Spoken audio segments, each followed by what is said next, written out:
Welcome to Deep Thought. The power of ideology. Ideology, that's simply the philosophy and idea, set of ideas that govern your behaviors, your worldview, how you're going to do stuff. And it can be very encompassing. Like you have some folks out there you have actually spiritual groups with an ideology that, they don't celebrate the same holidays as the mainstream society. They eat different. They interact different. Even engage in relationships in a different way. And I'm gonna tell you what, that's powerful. Cause think about it.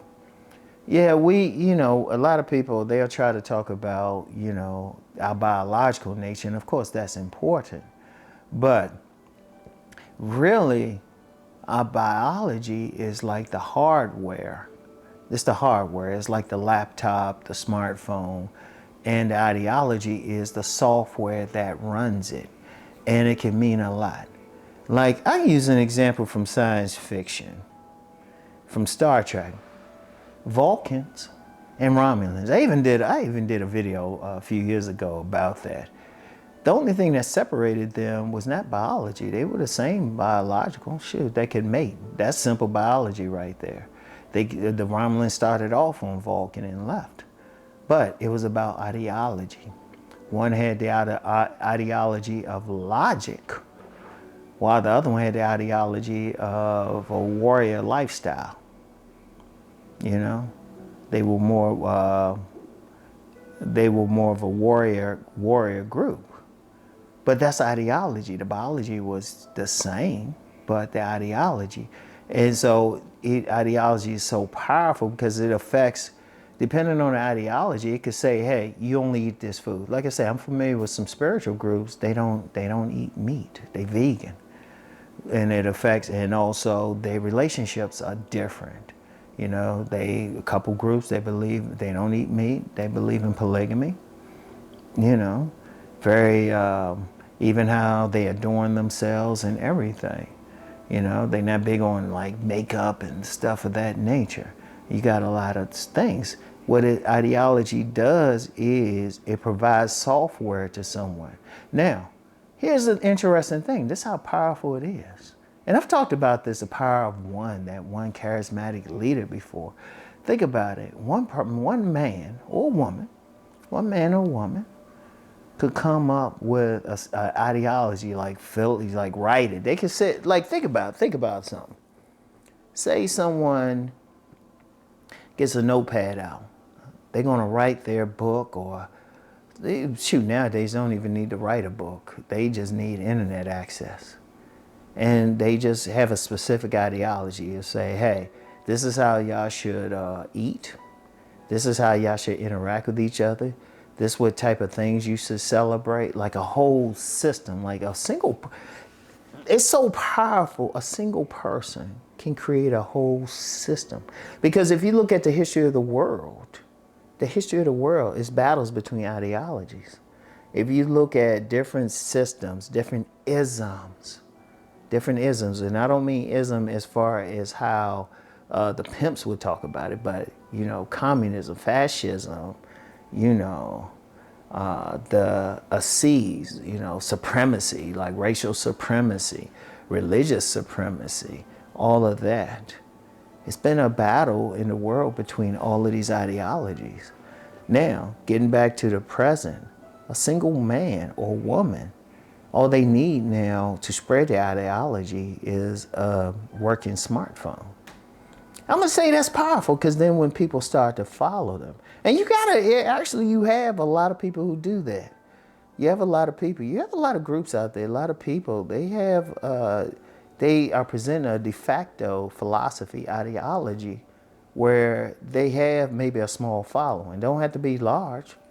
I mean, you have some cult leaders, they have groups, maybe 100 people at most.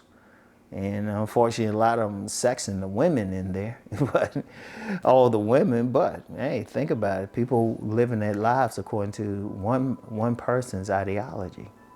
That's powerful because it's a mental thing. It's a mental thing. It's the software.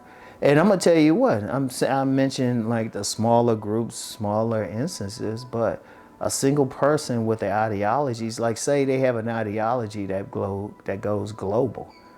And it is very easy now. I've talked about this before, and it fascinates me because, you know, it was a history major, and the thing you saw was history and politics, and you see, hey, all these movements, they have an ideology to it. So it's just a matter of, you know, just getting the people to follow it. And, you know, nowadays, they can sit in their living room, they can sit in their basement, really. They can sit in their basement. Now, I ain't gonna point out some examples where some ideologies, we don't even know where it truly started. Because I don't feel like any political conversations, but the way that with the internet especially, somebody could literally be in their base. They could be a dork sitting in the basement, but they come up with something that sounds good and people start getting into it and then don't even know who the person is. That's how powerful, that's how what interesting. They don't even need to show themselves. In fact, they can get more people by calling them something mysterious. You don't know anything about them. And, you know, and do it in such a way that they're hard to trace. Well, except by the security agencies, but a lot of times they don't pay attention to something until it's really too late. And heck, some of them could be starting some stuff just for fun. But it's very fascinating, man. You know, it's very fascinating because how powerful it is. Somebody could come up, like seriously, just a good writer could come up with an ideology, you know, or even like a spiritual movement, something. Well, those are ideologies too.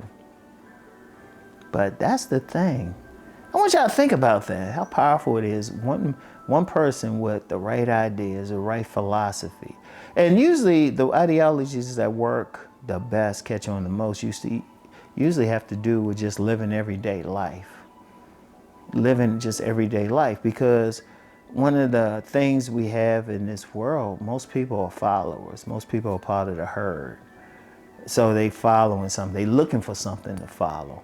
You just need that person or persons, and you have it already, but think about if somebody really gains a following, people really adhere to their ideology.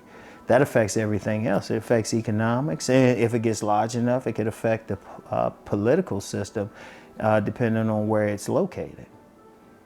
And that's some powerful stuff. It's just sit back. I want y'all to just sit back and think about it, because that's the main thing with deep thought. It's about thinking about it.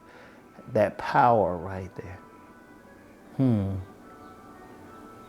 Yeah, it's deep.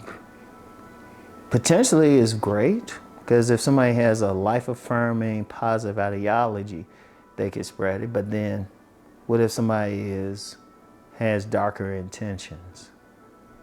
So it's one of those interesting things. It's like a weapon. A weapon is neither good or bad. It just depends on who uses it and what for. So I want y'all to think about that. And y'all have a good weekend. I'll talk to you on Sunday morning.